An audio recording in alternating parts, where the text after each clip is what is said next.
แฟนไผไผก็ฮักหมดใจ ถ้าคนอื่นจับบา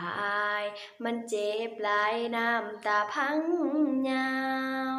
แฟนของไผอย่าแต้และบ่ให้โทรหาเขา อุตส่าห์ห่วงห้ามบ่เศร้า เขาก็ยังมาญาดเอาไป ห่างกัน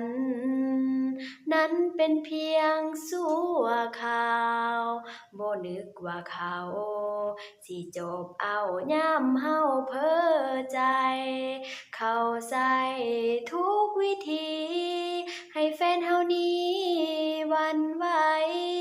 ใช้เล่ห์เหลี่ยมหลอกให้ตายใจ บัดสุดท้ายแฟนข้อยเสียท่า เอาแฟนข้อยไปเฮ็ดหยัง คือจังมาเฮ็ดแนวนั้น ข้อยบ่อยากพรากจากกัน เหมือนคนอื่นนั้นเลิกลา เอาแฟนข้อยไปเฮ็ดหยัง ข้อยฮักมาทั้งชีวา ฮู้บ่ถ้าขาดเขาขึ้นมา ข้อยนี่นะ